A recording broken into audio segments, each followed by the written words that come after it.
बाबा जी, मेरी सारी फैमिली ने ब्यास वाले बाबा आपसे यहाँ से नामदान लिया हुआ है और सेवा पे भी बहुत आते हैं। लेकिन फिर भी हमारे घर में लड़ाई झगड़ा गुस्सा बहुत है। ऐसा क्यों? ਤੁਸੀਂ ਕੀ ਸੋਚਦੇ ਹੋ ਕਿ ਨਾਮ ਲੈ ਕੇ ਕੋਈ ਸੰਤ ਬਣ ਜਾਂਦਾ ਹੈ? फिर भी कई लोग होते हैं ना, जैसे कि आप पे ही लगा लो।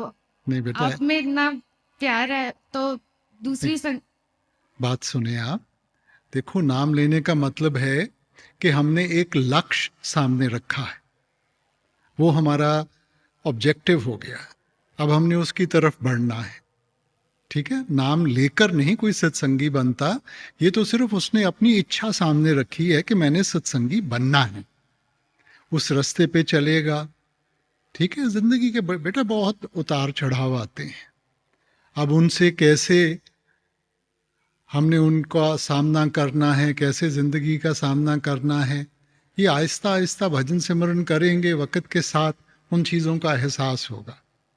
मगर ये उंगली उठानी कि जी वो सत्संगी है तो उसको गुस्सा क्यों आता है, ये वो ये क्यों करता है। आपके गुस्से में भी प्यार है, लेकिन उनके गुस्से में तो आपको क्या मालूम? माँ बाप बेटा अगर बच्चे को गुस्सा करते हैं उसके भले के लिए ही करते हैं। माँ बाप आपके दुश्मन तो नहीं हैं। हम इस वक्त समझ नहीं सकते, आगे जाके जब आपके बच्चे होंगे शायद आप भी वैसे करेंगे। आप सीखे ना, आगे जाके आप मत वैसे बनना। दया मेरे बनाए रखना, नामदान की बख्शिश करना। राजस्वामी बाबा जी जब इस दुनिया में प्यार की कोई कदर ही नहीं है तो फिर प्यार क्यों बनाया है? बेटा इंसान प्यार के बगैर जिंदा नहीं रह सकता। ईसाई धर्म में कहते हैं कि love is God and God is love, के मालिक प्यार है और प्यार ही मालिक है। बेटा हम समझ नहीं पाए बेटा, हमने तो प्यार को अपने जिस्म के दायरे में सीमित रख के हम उससे आगे नहीं बढ़ पाए। प्यार में बेटा इंसान को देने में ज्यादा खुशी होती है ना कि लेने में। प्यार में बड़ी कुर्बानी देनी पड़ती है बेटा, हम नहीं अभी समझ पाए प्यार। हम तो उसका दायरा इतना छोटा किया हुआ है, आज प्यार है कल प्यार नहीं है। मेरे को तो समझ ही नहीं आती बेटा। बाबा जी जब भी मैं कोई शब्द पढ़ता हूँ या सुनता हूँ तो मुझे उसकी कुछ लाइनें समझ नहीं आती, तो मैं वो लाइंस कैसे क्लियर करूँ कि वो मुझे मैसेज समझ में आ जाए कि वो क्या देना चाह रही हैं शब्द के रहे। नहीं बेटा, आजकल तो सभी किताबें मिल जाती हैं जो जहाँ उनका वर्णन किया जाता है, समझाया जाता है। नहीं तो किसी जो भी आपकी संगत में कोई बुजुर्ग है उनसे पूछ लिया करें। मगर ये ठीक है बात आपकी कि समझना चाहिए साथ में। मैं कई बार अपने दादाजी से पूछता हूँ या दादी से पूछता हूँ तो वो कई बार तो समझा देते हैं या फिर कई बार कहते हैं कि ये बाबा जी ही बताएंगे, ये नाम के रिलेटेड कुछ है, ऐसे कुछ बोलता था। कोई ना, उम्र के साथ सीख जाएंगे आप। कोई भी बुजुर्ग है उससे पूछ लिया कर। बाबा जी, ਤੁਹਾਡੀ ਰਹਿਮਤ ਨਾਲ ਸਭ ਕੁਝ ਕੀਤਾ ਹੋਇਆ ਤੁਸੀਂ। ਤੁਹਾਡੀ ਰਹਿਮਤ ਸਦਕਾ ਸਭ ਕੁਝ ਹੈ, ਤੁਹਾਡੀ ਦਇਆ ਵੀ ਪੂਰੀ ਹੈ, ਲੇਕਿਨ ਫਿਰ ਵੀ ਵਿਸ਼ਵਾਸ ਢੋਲ ਜਾਂਦਾ ਹੈਗਾ। ਨਹੀਂ ਬੇਟਾ, ਵਿਸ਼ਵਾਸ ਇੱਕਦਮ ਨਹੀਂ ਬਣਦਾ। ਠੀਕ ਹੈ ਨਾ, ਪਹਿਲਾਂ ਆਪਾਂ ਰਸਤੇ ਦੇ ਉੱਤੇ ਚੱਲਾਂਗੇ, ਫਿਰ ਜਿਵੇਂ ਜਿਵੇਂ ਸਾਨੂੰ ਅਨੁਭਵ ਹੋਊਗਾ, ਰਿਸ਼ਤਾ ਜੁੜੂਗਾ, ਤਾਂ ਹੀ ਵਿਸ਼ਵਾਸ ਬਣੂਗਾ ਨਾ। ਜਲਦਬਾਜ਼ੀ ਨਹੀਂ ਕਰਨੀ ਆਪਾਂ ਸੋਚਦੇ ਹਾਂ ਕਿ ਅੱਜ ਮੈਂ ਸਤਸੰਗ ਸੁਣਿਆ ਤਾਂ ਕੱਲ ਨੂੰ ਮੇਰਾ ਵਿਸ਼ਵਾਸ ਬਣ ਜੇ। ਐ ਨਹੀਂ ਹੁੰਦਾ। ਇਨਸਾਨ ਹੈ, ਕੋਈ ਸਵਿਚ ਤਾਂ ਹੈ ਨਹੀਂ ਕਿ ਔਨ ਕਰ ਲਿਆ ਔਰ ਆਫ ਕਰ ਲਿਆ ਬੇਟਾ। ਸੋ ਜਲਦਬਾਜ਼ੀ ਨਾ ਕਰੋ, ਆਪਣੇ ਭਜਨ ਬੰਦਗੀ 'ਚ ਲੱਗੋ। ਜਿਵੇਂ ਜਿਵੇਂ ਕਰਨੀ ਹੋਊਗੀ ਅੰਦਰੋਂ ਉਸ ਚੀਜ਼ ਦਾ ਐਕਸਪੀਰੀਅੰਸ ਅਨੁਭਵ ਹੋਊਗਾ, ਫਿਰ ਜਾ ਕੇ ਵਿਸ਼ਵਾਸ ਬਣਦਾ। ਬਾਬਾ ਜੀ, ਹਰ ਟਾਈਮ ਨਾ ਜਿਵੇਂ ਜਿਵੇਂ ਏਜ ਵੱਧ ਰਹੀ ਹੈਗੀ ਹੈ, ਉਵੇਂ ਉਵੇਂ ਵਿਕਾਰ, ਜਿਹੜੇ 5 ਵਿਕਾਰ ਹੈਗੇ ਆਪਣੇ, ਉਹ ਵੀ ਇਨਕਰੀਜ਼ ਹੋ ਰਹੀ ਹੈਗੇ ਆ। ਜਿਵੇਂ ਕਾਮ ਕ੍ਰੋਧ ਹੋ ਗਏ, ਇਹ ਵੀ ਜਿਵੇਂ ਜਿਵੇਂ ਏਜ ਦੇ ਅਕੋਰਡਿੰਗ ਇਵੇਂ ਲੱਗਦਾ ਹੈ। ਨਹੀਂ ਬੇਟਾ, ਇਸ ਤਰ੍ਹਾਂ ਹੁੰਦਾ ਹੈ ਕਿ ਪਹਿਲਾਂ ਸਾਰੀ ਦੁਨੀਆ ਕਰਦੀ ਸੀ, ਆਪਾਂ ਸੋਚਦੇ ਸੀ ਕਿ ਅਸੀਂ ਵੀ ਕਰਦੇ ਹਾਂ, ਕੀ ਫਰਕ ਪੈਂਦਾ ਹੈਗਾ। ਪਰਮਾਰਥ ਦੇ ਨਾਲ ਜਦੋਂ ਜੁੜਦੇ ਹਾਂ, ਮਨ ਫਿਰ ਥੋੜਾ ਜਿਹਾ ਸੋਚਣਾ ਸ਼ੁਰੂ ਕਰ ਦਿੰਦਾ ਹੈ ਕਿ ਆਹ ਸਹੀ ਹੈ, ਆਹ ਗਲਤ ਹੈ। ਉਹਦੇ ਨਾਲ ਸਾਨੂੰ ਐਂ ਲੱਗਦਾ ਹੈ ਕਿ ਸਾਡਾ ਮਨ ਤਾਂ ਬਹੁਤ ਹਾਵੀ ਹੈ ਸਾਡੇ ਉੱਤੇ। ਮਗਰ ਦੇਖੋ, ਕਿਸੇ ਚੀਜ਼ ਨੂੰ ਵੀ ਆਪਾਂ ਸਹੀ ਕਰਨਾ ਹੈ, ਕਾਬੂ ਵਿੱਚ ਕਰਨਾ ਹੈ, ਪਹਿਲਾਂ ਉਹਦਾ ਅਹਿਸਾਸ ਤਾਂ ਹੋਣਾ ਚਾਹੀਦਾ ਹੈ ਨਾ। ਸੋ ਇਹ ਬੇਟਾ ਸਾਡੇ ਅੰਦਰ ਉਹ ਜਾਗਰਤ ਅਵਸਥਾ ਵਿੱਚ ਜਿਵੇਂ ਜਿਵੇਂ ਆਉਂਦੇ ਆ ਨਾ, ਸਾਨੂੰ ਅਹਿਸਾਸ ਹੋਣਾ ਸ਼ੁਰੂ ਹੁੰਦਾ ਹੈ। ਇਹਦਾ ਮਤਲਬ ਇਹ ਨਹੀਂ ਕਿ ਅਸੀਂ ਪਿੱਛੇ ਜਾ ਰਹੇ ਹਾਂ। ਉਹ ਸਿਰਫ ਸਾਡੇ ਅੰਦਰ ਉਹ ਜਾਗਰਤ ਅਵਸਥਾ ਆ ਗਈ ਕਿ ਸਾਨੂੰ ਹੁਣ ਪਤਾ ਲੱਗਣਾ ਸ਼ੁਰੂ ਹੋ ਗਿਆ ਕਿ ਆਪਾਂ ਕਿਵੇਂ ਆਪਣੇ ਆਪ ਨੂੰ ਢਾਲਣਾ ਹੈ। ਔਰ ਉਹੀ ਜਿਵੇਂ ਮੈਂ ਬੇਨਤੀ ਕੀਤੀ, ਇੱਕ ਦਿਨ 'ਚ ਨਹੀਂ ਹੁੰਦਾ ਬੇਟਾ। ਹੌਲੀ ਹੌਲੀ ਜਿਵੇਂ ਜਿਵੇਂ ਸਿੱਖਾਂਗੇ, ਅੰਦਰੋਂ ਤਾਕਤ ਮਿਲੂਗੀ, ਤਾਂ ਹੀ ਤਾਂ ਸਾਹਮਣਾ ਕਰ ਪਾਵਾਂਗੇ। ਬਾਬਾ ਜੀ ਮੈਨੂੰ ਬਚਪਨ ਤੋਂ ਹੀ ਸ਼ੌਂਕ ਹੈ, ਮੈਂ ਨਾ ਪੇਂਟਿੰਗ ਕਰਦੀ ਹਾਂ ਔਰ ਡਰਾਇੰਗ ਬਣਾਉਂਦੀ ਹਾਂ। ਔਰ ਕੁਆਰੇ ਹੁੰਦੇ ਤਾਂ ਕਿਸੇ ਨੇ ਬੋਲਿਆ ਨਹੀਂ, ਬਟ ਹੁਣ ਵਿਆਹ ਹੋ ਗਿਆ ਤਾਂ ਹੁਣ ਮੈਨੂੰ ਸਾਰੇ ਬੋਲਦੇ ਕਿ ਪੈਸਾ ਕਮਾ, ਤੂੰ ਇਹਨਾਂ ਨੂੰ ਵੇਚ ਜਾਂ ਇਹਨਾਂ ਨੂੰ ਕੁਛ ਕਰ, ਮਤਲਬ ਕਿ ਪੈਸਾ ਕਮਾਉਣ ਨਾਲ ਉਹਨਾਂ ਦਾ ਕੁਐਸਚਨ ਹੈ ਮੈਨੂੰ ਵੇਚਣੀ ਚਾਹੀਦੀ ਆ ਪਿਕਸ ਜਾਂ ਨਹੀਂ। ਨਹੀਂ ਬੇਟਾ, ਇਹ ਤੁਹਾਡੇ ਉੱਤੇ ਮੁਨੱਸਰ ਹੈਗਾ। ਤੁਸੀਂ ਵੇਚਣਾ ਚਾਹੁੰਦੇ ਹੋ ਨਹੀਂ ਵੇਚਣਾ ਚਾਹੁੰਦੇ ਹੋ, ਇਹ ਤਾਂ ਤੁਹਾਡੇ ਉੱਤੇ ਹੈ ਨਾ। ਬਟ ਪ੍ਰੋਬਲਮ ਇਹ ਹੈ ਕਿ ਮੈਂ ਫੋਟੋ ਹੀ ਤੁਹਾਡੀ ਬਣਾਉਣੀ ਹੈ, ਪਰ ਉਹ ਮੈਨੂੰ ਬੋਲਦੇ ਆ ਕਿ ਦੇਖਾਂਗੇ ਜਦੋਂ ਤੇਰੇ ਬਾਬਾ ਜੀ ਤੇਰੀ ਬਣਾਈ ਦੀ ਫੋਟੋਆਂ ਲੈਣਗੇ, ਅਗਰ ਤੁਹਾਡੀ ਪਰਮਿਸ਼ਨ ਹੈ ਤਾਂ ਮੈਂ ਤੁਹਾਨੂੰ ਦਿਖਾ ਸਕਦੀ ਹਾਂ ਫੋਟੋ। ਬੇਟਾ ਜਦੋਂ ਅਸਲ ਆਪਣੇ ਸਾਹਮਣੇ ਬੈਠਾ ਹੈਗਾ ਤਾਂ ਆਪਾਂ ਫੋਟੋ ਕਾਹਦੇ ਵਾਸਤੇ ਚਾਹੀਦੀ ਹੈ ਬੇਟਾ? ਨਹੀਂ ਇਹ ਗੱਲ ਮੈਂ ਤਾਂ ਮੰਨਦੀ ਹਾਂ, ਬਟ ਉਹ ਨਹੀਂ ਨਾ ਮੰਨਦੇ ਮੇਰੇ ਫੈਮਿਲੀ ਵਾਲੇ, ਸਸੁਰਾਲ ਵਾਲੇ। ਬੇਟਾ ਇਹਨਾਂ ਚੀਜ਼ਾਂ 'ਚ ਨਹੀਂ ਆਪਾਂ ਨੂੰ ਪੈਣਾ ਚਾਹੀਦਾ ਬੇਟਾ। ਹਾਂ, ਆਪਾਂ ਹੁਣ ਪਰਮਾਰਥ ਨੂੰ ਹੀ ਆਪਾਂ ਬੇਟਾ ਗਿਣਤੀ ਵਿੱਚ ਲਿਆਉਣਾ ਹੈਗਾ।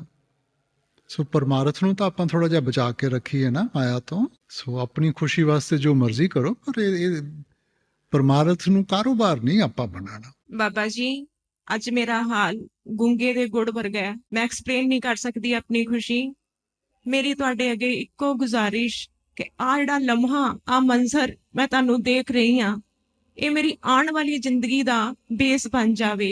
ਹਰ ਵਕਤ ਮੇਰੇ ਮੱਥੇ ਉੱਤੇ ਇਹੀ ਚੀਜ਼ ਰਵੇ, ਤੁਸੀਂ ਮੈਨੂੰ ਅੰਦਰੋਂ ਮਿਲੋ ਤੇ ਜਿਸ ਤਰ੍ਹਾਂ ਬਾਪ ਬੇਟੀ ਆਪਸ ਵਿੱਚ ਗੱਲਾਂ ਕਰਦੇ, ਹਰ ਸਕਿੰਟ ਹਰ ਪਲ ਮੈਨੂੰ ਤੁਹਾਡੀ ਰਹਿਨੁਮਾਈ ਦੀ, ਗਾਈਡੈਂਸ ਦੀ ਲੋੜ ਹੈ। ਤੇ ਇੱਕ ਦੁਨਿਆਵੀ ਕੁਐਸਚਨ ਕਰ ਰਹੀ ਹਾਂ, ਜਿਸ ਤਰ੍ਹਾਂ ਤੁਸੀਂ ਸੰਗਤ ਰੂਪੀ ਬੱਚਿਆਂ ਨੂੰ ਪਿਆਰ ਕਰਦੇ ਹੋ, ਇੱਕ ਦੁਨਿਆਵੀ ਮਾਂ ਵੀ ਬੱਚਿਆਂ ਨਾਲ ਬਹੁਤ ਅਟੈਚ ਹੁੰਦੀ ਹੈ। ਮੇਰੇ ਦੋਨਾਂ ਬੱਚਿਆਂ ਨੂੰ ਆਪਣੇ ਨਾਲ ਜੋੜਿਓ ਤੇ ਹਰ ਵਕਤ ਉਹਨਾਂ ਦੇ ਨਾਲ ਰਹੀਓ। ਤੁਹਾਡਾ ਬਹੁਤ ਬਹੁਤ ਸ਼ੁਕਰੀਆ ਬਾਬਾ ਜੀ। ਬੇਟਾ ਗੁਰੂ ਘਰ ਨੇ ਫਰਮਾਇਆ ਅਸੀਂ ਗੱਲੀ ਜੋਗ ਨਾ ਹੋਏ। ਇਹ ਕੋਈ ਗੱਲਾਂ ਦਾ ਮਜਬੂਨ ਨਹੀਂਗਾ। ਇਹ ਜਿਹੜਾ ਅਸੀਂ ਸੋਚਦੇ ਹਾਂ ਨਾ ਕਿ ਗੱਲਾਂ ਦੇ ਨਾਲ ਸਾਡੇ ਮਨ ਨੂੰ ਸ਼ਾਂਤੀ ਆ ਜਾਊਗੀ ਜਾਂ ਸਾਡੇ ਸਵਾਲਾਂ ਦਾ ਜਵਾਬ ਮਿਲ ਜੂਗਾ, ਇਹ ਤੁਹਾਡੀ ਗਲਤਫਹਿਮੀ ਹੈ। ਸੋ ਇੱਥੇ ਗੱਲਾਂ ਦੀ ਗੱਲ ਨਹੀਂ ਗੀ, ਤੁਹਾਡੀ ਕਰਨੀ ਦੀ ਗੱਲ ਹੈਗੀ। ਈਸਾਈ ਧਰਮ ਵਿੱਚ ਬਾਈਬਲ ਵਿੱਚ ਆਪ ਨੇ ਕਿਹਾ ਸੀ, ਕ੍ਰਾਈਸਟ ਨੇ ਕਿਹਾ ਸੀ ਕਿ ਆਈ ਕਮ with the ਸੌਰਡ in my hand. ਮੈਂ ਆਪਣੇ ਹੱਥ ਵਿੱਚ ਤਲਵਾਰ ਲੈ ਕੇ ਆਇਆ, ਕਿਉਂਕਿ ਉਸ ਤਲਵਾਰ ਦੇ ਨਾਲ ਇਹ ਜ਼ਿੰਦਗੀ ਦੇ ਜਿੰਨੇ ਵੀ ਬੰਧਨ ਹੈ ਉਹਨਾਂ ਨੂੰ ਕੱਟਣ ਵਾਸਤੇ ਆਇਆ। ਸੋ ਇਸ ਕਰਕੇ ਬੇਟਾ ਠੀਕ ਹੈ, ਆਪਾਂ ਆਪਣੀਆਂ ਜ਼ਿੰਮੇਵਾਰੀਆਂ ਨਿਭਾਉਣੀਆਂ ਹੈਗੀਆਂ, ਮਗਰ ਆਪਾਂ ਲਫ਼ਜ਼ਾਂ ਦੇ ਦਾਇਰੇ ਵਿੱਚ ਆ ਜਾਂਦੇ। ਸਾਨੂੰ ਕਰਨੀ ਚਾਹੀਦੀ ਹੈ ਬੇਟਾ, ਇਹ ਲਫ਼ਜ਼ਾਂ ਦੇ ਨਾਲ ਨਹੀਂ ਘਰ ਪੂਰਾ ਹੋਣ ਲੱਗਾ। ਸੋ ਜਿੰਨਾ ਚਿਰ ਇਹਨਾਂ ਚੀਜ਼ਾਂ ਨੂੰ ਆਪਾਂ ਆਪਣੀ ਕਰਨੀ ਵਿੱਚ ਜ਼ਾਹਿਰ ਨਹੀਂ ਕਰਾਂਗੇ ਤਾਂ ਫਿਰ ਖਿਆਲਾਂ ਦੀ ਦੁਨੀਆ 'ਚ ਹੀ ਰਹਿ ਜਾਵਾਂਗੇ ਬੇਟਾ। Thank you Baba ji so much. Baba ji ਵਿਛੜੀ ਹੋਈ ਆਤਮਾ ਦਾ ਪ੍ਰਮਾਤਮਾ ਨਾਲ ਕਿਸ ਤਰ੍ਹਾਂ ਮਿਲਾਪ ਹੋ ਸਕਦਾ ਹੈ? ਬੇਟਾ ਵਿਛੋੜਾ ਵੀ ਅਸੀਂ ਦਿੱਤਾ ਹੈਗਾ, ਮਾਲਿਕ ਨੇ ਤਾਂ ਕੋਈ ਵਿਛੋੜਾ ਨਹੀਂ ਦਿੱਤਾ। ਮਾਲਿਕ ਤਾਂ ਅੰਗ ਸੰਗ ਹੈ ਆਪਣੇ। ਅਸੀਂ ਕਿਉਂਕਿ ਉਹਨੂੰ ਦੇਖ ਨਹੀਂ ਪਾਉਂਦੇ, ਇਸ ਕਰਕੇ ਅਸੀਂ ਸੋਚਦੇ ਹਾਂ ਵਿਛੋੜਾ ਹੈਗਾ। ਅਸਲ ਵਿੱਚ ਤਾਂ ਆਤਮ ਮੇ ਰਾਮ, ਰਾਮ ਮੇ ਆਤਮ, ਚੀਨਸ ਗੁਰ ਵਿਚਾਰਾ। ਆਤਮਾ ਅੰਦਰ ਪਰਮਾਤਮਾ ਹੈ, ਪਰਮਾਤਮਾ ਅੰਦਰ ਆਤਮਾ ਹੈ। ਸੋ ਇਹ ਤਾਂ ਵਿਛੋੜਾ ਅਸੀਂ ਬਣਾਇਆ ਹੈਗਾ, ਭਰਮਾਂ ਵਿੱਚ ਅਸੀਂ ਫਸੇ ਹਾਂ। ਜਿੱਦਣ ਸਾਨੂੰ ਅਹਿਸਾਸ ਹੋ ਗਿਆ सब कुछ घर में बाहर नाही, बाहर ढूंढे सो भरम भुलाए। बाबा जी एक बेनती है कि मम्मी पापा का बहुत विश्वास है, वो हमेशा से यहीं पर जुड़े हुए हैं और उन्हीं की वजह से आज हम भी यहीं पर जुड़े हुए हैं। लाइफ में बहुत सारे अप्स एंड डाउन्स आए हैं, लेकिन उनका विश्वास नहीं कभी डगमगाया। आज भी वो एक ऐसे ही फेज से गुजर रहे हैं जहां पर आपके विश्वास की बहुत जरूरत है। उन्हें यकीन है कि दिस टू शैल पास। लेकिन कई बार कुछ लोगों कुछ अलग तरह से सलाह भी देते हैं अपनी, लेकिन उनका विश्वास आप पर ही बना हुआ है और यही उम्मीद है कि आप इस विश्वास को बनाए रखेंगे। बेटा हमने अपने विश्वास को, प्यार को कभी भी क्वालिफाई नहीं करना। सब सुखदाता राम है, दूसर ना ही कोई। बेटा करने कराने वाला मालिक है, जो भी करता है हमारे हित के लिए करता है। क्या आप समझते हैं कि आपके माँ बाप आपको कभी भी कोई दुख देना चाहेंगे? तो फिर आपने कैसे सोच लिया बेटा कि मालिक अपने बच्चों को कोई दुख देगा? कर्मों का हिसाब किताब है, अगर हम उसके हुक्म में रहेंगे अपने आप उसकी बख्शिश होगी। सो इसलिए बेटा हमने किसी चीज को लेकर अपने विश्वास को नहीं जोड़ना।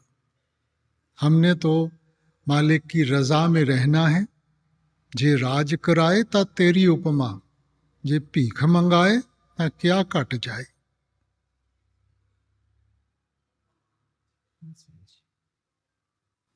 Baba ji, you know everything. I don't want to ask anything from you, but I just want to say something which I have in my mind. That when I depart from this world. I want liberation, and I don't want to come back to this creation. Also, I want your presence 24/7 in my life and for eternity. And till the time I'm living in this world, I want to become fearless and carefree.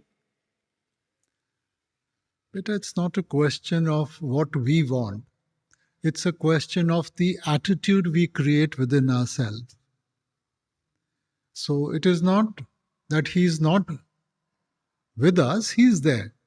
But we don't have that vision, or we don't have that understanding where we are able to perceive his presence in our life. So we don't have to ask for it.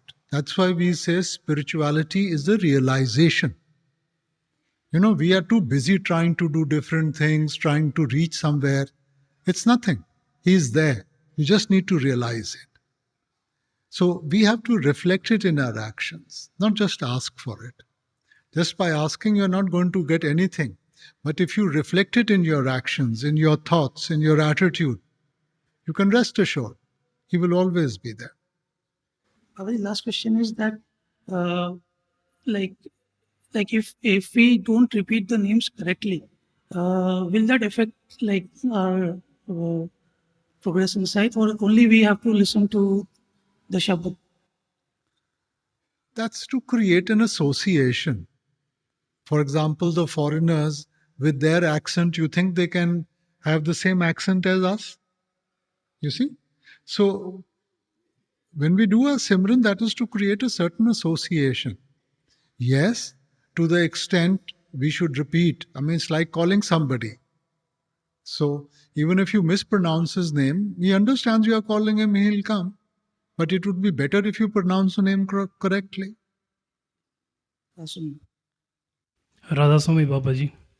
Babaji, I have a question like, if being desireless is an enlightenment, and whenever I go to sit and do bhajan and simran, and I have a desire to having your darshan, is there like this kind of desire could be obstacle into my goal?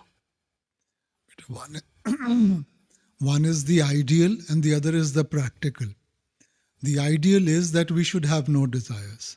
But on a practical level, everything stems from a desire, beta. Desire to sort of keep this body healthy, we eat food.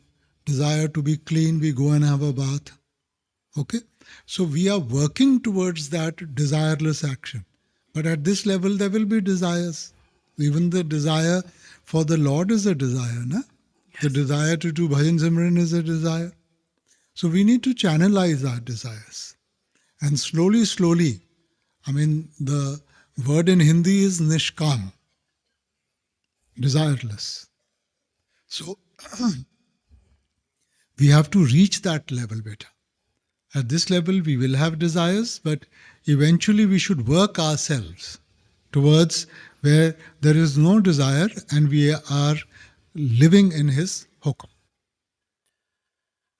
And my second question is that, suppose if I finish my journey to being as a soul and I vanish my all karmas with the bhajan and simran, so is there any possibilities that I can be like pulled back to the creation by the Lord just because my family and friends have desire to be me in their lifetime whenever they have like next lives and janmas?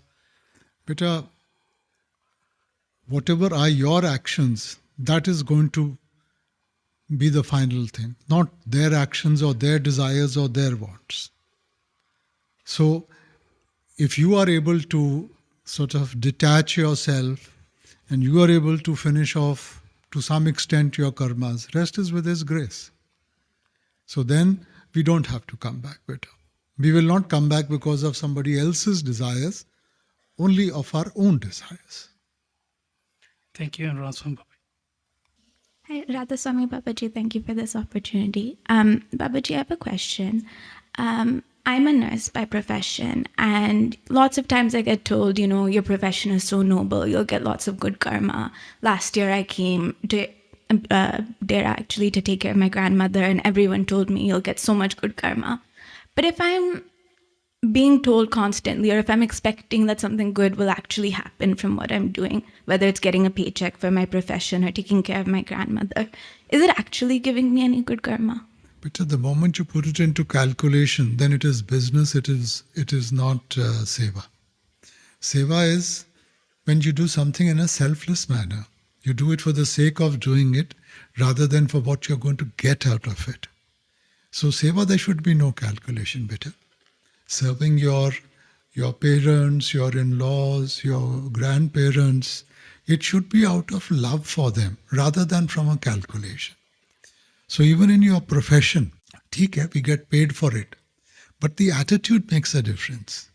One is, I am performing something in a very mechanical manner. And in the other, I'm taking full responsibility and putting my full heart into it. So that attitude can even make your work into seva. हुजूर, मेरी कुछ दो बेनती हैं। एक बेनती हुजूर ये है, 2014 में मेरे फादर साहब को कैंसर हुआ था, और वो जब आखिरी वक्त उन लोगों का आया तो वो किसी और पे बिलीव करते थे और हमारा विश्वास सिर्फ आपके साथ था। तो मैंने उनको सिर्फ ये बोला, मैंने सुना था कि कहीं कि सत्संगियों के परिवार को भी सदगुरु तार देते हैं। तो मेरा विश्वास सिर्फ यही था कि पापा को भी आप लेके जाएं। और अंत में उन्होंने ये बात बोली कि घट घट में राधा स्वामी, और अपने सदगुरु का कभी पल्ला मत छोड़ना।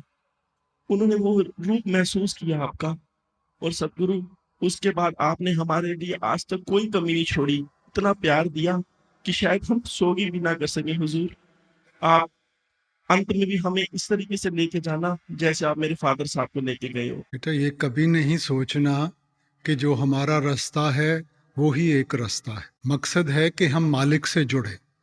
कैसे जुड़ते हैं ये आपके ऊपर निर्भर है, मगर ये कभी भी नहीं, ये तो अहंकार हो जाएगा बेटा अगर हम ये सोचें कि सिर्फ यही सही रास्ता है। सो मकसद को मत भूलें। मकसद है कि मालिक के साथ जुड़ना, उसका शुक्र करना। अब कैसे करते हैं ये हम पे निर्भर है। चाहे आप एक रास्ता अपनाएं, दूसरा अपनाएं, ये आपके ऊपर है। हुजूर, मेरी दूसरी बेनती है कि मेरी मदर किडनी पेशेंट हैं, डायलिसिस पे हैं, और वो काफ़ी टाइम से, मतलब 2 साल से उनको बहुत तकलीफ हो रही है।